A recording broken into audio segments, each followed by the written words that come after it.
Quoi de neuf dans l'ONB en novembre 2025? On va voir ça tout de suite.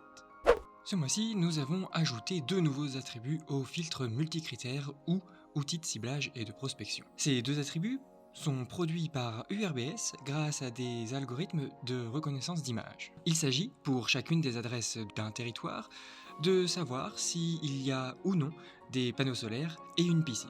Dans le filtre multicritère, vous pourrez retrouver ces attributs dans deux catégories. L'attribut de la présence d'une piscine se situe dans la catégorie technique.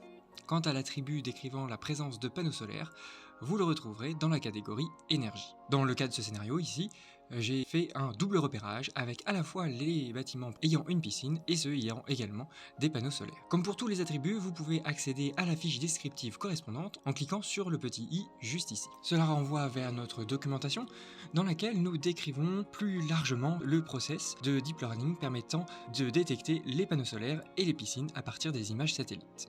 Nous consacrerons vraisemblablement un webinaire dans les mois à venir à ce sujet. Nous avons également ajouté de nouveaux attributs dans le tableau de bord adresse. Certains attributs étaient déjà présents mais sont désormais mieux représentés. C'est le cas notamment des parts de logements vendus qui sont désormais représentées par le biais d'un graphique. Ces informations viennent compléter toutes celles quant à la thématique des valeurs foncières. Nous avons également valorisé la base Citadel avec la liste des permis de construire qui est désormais présente dans la catégorie urbanisme. Dans le cas de l'adresse que je vous présente ici, le 62 rue des Chantiers à Versailles, il n'y a qu'un seul permis de construire à afficher. Dans d'autres cas, vous en aurez plusieurs. Là encore, ces informations viennent compléter les données déjà disponibles sur la thématique urbanisme, dont les données autour du PLU. Pour les collectivités ayant droit, nous avons déployé la méthode cognitif et les données en lien avec le tourisme sur l'ONB. Cela prend la forme de calques qui renseignent sur le type d'hébergement touristique disponible, qui renseignent également sur le nombre de lits touristiques disponibles. Ces informations sont bien évidemment en parallèle accessibles dans le tableau de bord adresse, toujours dans une nouvelle rubrique tourisme, permettant de faire un état des lieux d'un territoire complet sur cette thématique.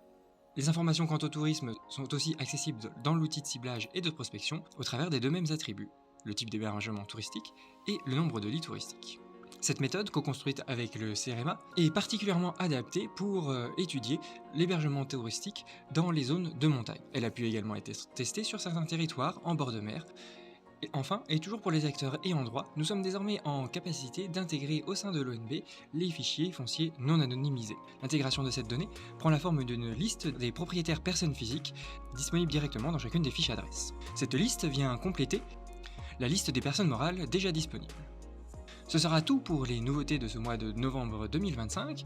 N'hésitez pas à nous faire vos retours en commentaire de cette vidéo ou sur notre forum. N'hésitez pas également à consulter la documentation en lien avec les tout nouveaux attributs permettant de repérer les panneaux solaires et les piscines pour chacune des adresses du territoire métropolitain. Merci d'avoir regardé et à très bientôt.